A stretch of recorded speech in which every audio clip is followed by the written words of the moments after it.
있더라. 아멘. 사랑하는 성도 여러분, 주님의 이름으로 축복합니다. 오늘 본문에서 예수님은 단호하게 말씀하십니다. 내가 가는 곳에는 너희는 올 수 없다. 그리고 더 단호하게 말씀하십니다. 너희가 올 수 없는 이유는 너희는 죄 가운데서 죽을 것이기 때문이다 라고 말씀합니다. 이 말씀은 무섭게 들립니다. 하지만 예수님은 겁주려는 것이 아닙니다. 사람들을 살리기 위해서 경고하시는 것입니다. 이제 예수님이 무엇을 말씀하시는지 차근차근 생각을 해본데요.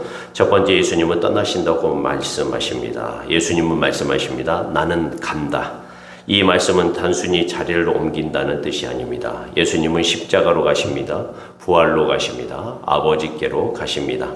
그런데 예수님은 이렇게 덧붙입니다. 너희는 나를 찾을 것이다. 하지만 올 수 없다. 왜 그렇습니까? 예수님은 이유를 한 문장으로 말씀하십니다. 너희는 너희 죄 가운데 죽을 것이기 때문이다. 여기서 핵심은 길이 아닙니다. 핵심은 죄입니다. 죄가 길을 막습니다. 죄가 사람을 묶습니다. 죄가 결국 사람을 죽음으로 끌고 갑니다. 그리고 요한복음에서 죄의 뿌리는 더 깊게 표현됩니다. 단지 나쁜 행동 몇 가지가 아닙니다. 예수님을 믿지 않는 것이 죄의 중심이라고 우리에게 말하고 있습니다. 빛이 오셨는데 빛을 거부한 것이 죄입니다. 그래서 예수님은 말씀합니다. 너희가 믿지 않으면 죄 가운데 죽을 것이다. 유대인들은 이런 예수님의 말씀을 듣고 이렇게 반응합니다. 그가 자기를 죽이려는가? 예수님은 하늘의 일을 말씀하십니다. 그런데 사람들은 땅의 일로만 듣습니다. 예수님은 위로부터를 말씀하십니다. 사람들은 아래에서만 판단합니다. 그래서 예수님이 이렇게 정리하십니다. 너희는 아래에서 났고 나는 위에서 났다. 너희는 이 세상에 속했고 나는 이 세상에 속하지 않았다. 이 말은 차별이 아닙니다. 정죄하려는 말이 아닙니다. 너희가 서 있는 자리가 어디냐는 질문입니다. 사람은 저절로 아래에 서게 됩니다. 저절로 이 세상에 속하게 됩니다. 저절로 내 기준으로 살게 됩니다. 그런데 예수님은 위로부터 오셨습니다. 하나님의 나라에서 오셨습니다. 하나님의 뜻을 가지고 오셨습니다. 그래서 결론은 하나입니다. 우리는 예수님을 믿어야만 합니다. 그래야 우리의 소속이 바뀝니다. 그래야 우리의 영역이 바뀝니다. 그래야 죽음의 길에서 생명의 길로 옮겨집니다. 그래서 예수님은 우리에게 말씀합니다. 너희가 내가 그인 줄 믿지 아니하면 너희 죄 가운데 죽으리라. 사람들이 예수님께 묻습니다. 당신은 누구냐? 사실 모든 신앙은 이 질문으로 모입니다. 예수님이 누구신가? 그분이 내게 어떤 분이신가? 예수님은 대답하십니다. 내가 처음부터 너에게 말해온 바로 그다. 즉 예수님은 갑자기 바뀐 분이 아닙니다. 처음부터 말씀하셨습니다. 처음부터 드러내셨습니다. 문제는 정보가 부족한 것이 아니라 그들의 마음이 닫힌 것입니다. 그리고 예수님은 더 결정적인 말씀을 하십니다. 너희가 인자를 들어올릴 때에야 내가 그인 줄 알게 될 것이다. 여기서 들어올린다는 말은 십자가입니다. 사람들은 예수님을 끌어내리려고 십자가에 올립니다. 그런데 하나님은 그 십자가를 통해서 예수님을 드러내십니다. 세상은 십자가를 실패라고 봅니다. 하지만 하나님 나라는 십자가를 왕의 길로 봅니다. 힘으로 이기는 나라가 아닙니다. 희생으로 살리는 나라입니다.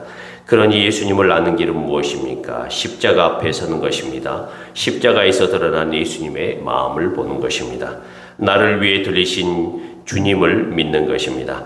예수님은 분명히 말씀하십니다. 나는 스스로 아무것도 하지 않는다. 아버지께서 가르치신 대로 말한다. 나를 보내신 분이 나와 함께 계신다. 나를 홀로 두지 않으셨다. 이 말은 무엇입니까? 예수님의 삶은 아버지의 뜻이 땅에 들어온 삶입니다. 예수님의 말씀은 아버지의 말씀입니다. 예수님의 길은 아버지의 길입니다. 그래서 예수님은 이렇게 고백하십니다. 나는 항상 아버지를 기쁘게 하신다. 사랑하는 성도 여러분, 우리는 흔들 때가 많습니다. 혼자라고 느낄 때가 많습니다. 하지만 예수님을 보면 길이 보입니다. 아버지와 함께 걷는 길, 아버지를 기쁘시게 하는 길, 사람을 살리는 길, 그 길이 바로 생명의 길임을 잊지 마시기 바랍니다. 오늘 본문 마지막에 이렇게 말씀합니다. 이렇게 기록합니다. 이 말씀을 하실 때 많은 사람이 믿더라. 여기서 중요한 점이 있습니다. 믿음은 시작이 될 수 있습니다. 말씀을 듣고 마음이 움직일 수 있습니다. 이분이 맞을지도 모르겠다. 이런 반응이 생길 수 있습니다. 그런데 요한복음은 곧 이어서 우리에게 보여줍니다. 믿음은 감탄으로 끝나면 안 됩니다. 믿음은 순간의 동의로 멈추면 안 됩니다. 믿음은 예수님의 말씀 안에 거하는 것으로 자라야 합니다. 즉 많이 믿는다고 하는 말은 씨앗일 수 있습니다. 이 씨앗이 뿌리를 내려야만 합니다. 습관이 되어야 합니다. 순종으로 이어져야 합니다. 그것이 참 믿음이라고 우리에게 말씀하고 있습니다. 오늘 주의 사랑하는 성도들에게 말씀합니다. 우리들이 믿는 것은 무엇입니까? 우리들의 생각과 우리들의 기준과 우리들의 여러 가지 판단으로는 절대로 하늘의 일을 알 수 없습니다. 오직 그 일을 알 수 있는 것은 예수 그리스도, 우리에게 처음부터 말씀해 주신 그 예수 그리스도를 믿음으로 하늘의 일을 우리가 알 수 있고 하늘에 닿을 수 있음을 우리가 생각하면서 우리의 생각과 우리의 모든 것들을 내려놓고 하나님의 말씀 믿음으로 하나님께서 진정 기뻐하시는 그 길을, 우리와 함께 하시는 그 길을 걸을 수 있는 주의 백성들이 되기를 주님의 이름으로 간절히 축원합니다. 기도하겠습니다. 주 예수 그리스도여, 우리가 아래의 생각에 묶여 살 때가 많았습니다. 세상의 기준으로만 판단할 때가 많았습니다. 주님, 오늘 우리를 깨워 주시옵소서. 내가 그인 줄 믿지 아니하면 죄 가운데 죽는다라는 말씀을 두려움이 아니라 생명의 초대로 듣게 하여 주시옵소서. 십자가에 들리신 주님을 바라보게 하옵시고 그 십자가에서 하나님의 사랑을 믿게 하옵소서.